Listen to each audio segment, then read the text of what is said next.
जय श्री राम दोस्तों, वॉक पे चर्चा में आपका स्वागत। फ्रांस के हाल देखिए और सर नतमस्तक हो गया भारत की जनता के लिए, सनातन के कलेक्टिव विजडम के लिए। एक बार फिर भारत की जनता ने 2024 में जिस तरह से वोट किया है उसने अब भारत को फ्रांस, यूक्रेन, कनाडा बनने से बचा लिया। जिस तरह से विश्व के स्तर पे इस समय एक युद्ध जैसा चल रहा है, people who support globalisation, one world kind of ideas के ग्लोबल ब्रदरहुड, वो लोग विश्व में अराजकता फैलाने के लिए कहीं भी आ सकते हैं, जा सकते हैं। चाहे वो नेटो की फोर्सेस हों, चाहे वो खालिस्तानी हो, चाहे वो हमास हो। ये जो लाल जिहाद का नेटवर्क है, इसने कनाडा को बर्बाद किया, इसने यूक्रेन का क्या हाल किया हम आज तक देख रहे हैं। नेटो के कहने पे ज़ेलेंस्की बाबू ने पूरे देश को लड़ाई युद्ध की आग में झोंक दिया और अब फ्रांस का वो हाल होने जा रहा है। लंदन का लगभग वो हाल हो गया है और भारत ने खुद को इससे बाल बाल बचाया है।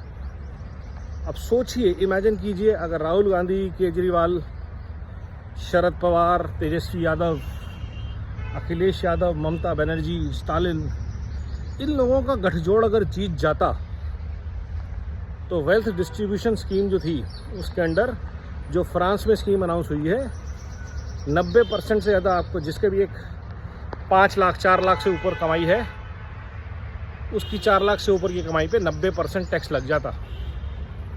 ये था राहुल गांधी का वेल्थ डिस्ट्रीब्यूशन खटाखट मॉडल जो फ्रांस में इम्प्लीमेंट होने जा रहा है। हम बर्बाद होने से बच गए।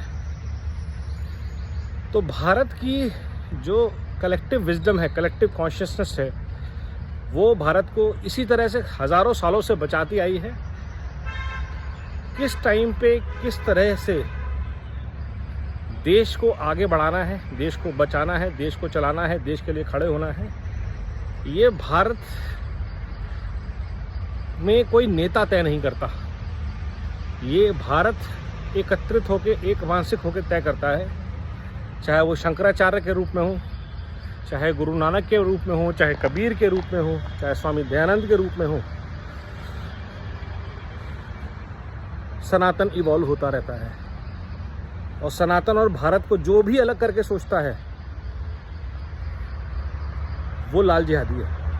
सोशलिस्ट, सेक्युलर जो है, ये दो सबसे खतरनाक वर्ड। दुनिया में जितने एग्जाम्पल अगले 2 साल में आएंगे, उससे ये विचार बार बार सुदृढ़ होगा। ये सोशलिस्ट सेक्युलर जो है, ये दुनिया का सबसे बड़ा खतरा है। गरीबी, बेरोजगारी, इससे कहीं ज़्यादा, क्योंकि गरीबी, बेरोजगारी आप ठीक कर सकते हैं पॉलिसी से, लेकिन ये जो सोच है, और जो सोच कुछ 100 साल पुरानी है, जो सोच एक विषमता के ऊपर बनाई गई है, क्योंकि दुनिया में अत्याचार है, तो इसलिए बदला होना ज़रूरी है, बदलाव ज़रूरी है, आंदोलन ज़रूरी है, रेवोल्यूशन ज़रूरी है। लगभग वही सोच कि दुनिया में नाम रहेगा एक ही और बाकी सब काफिर। लाल जिहाद, लाल जिहाद। समाजवादी पार्टी का झंडा देख लीजिए, आपको समझ में आ जाएगा। बचना है, भारत को बचाना है, खड़े रहना है और किसी भी तरह की ऐसे विचार सोच से दूर रहना है। वंदे मातरम, नमो भारत, जय हिंद।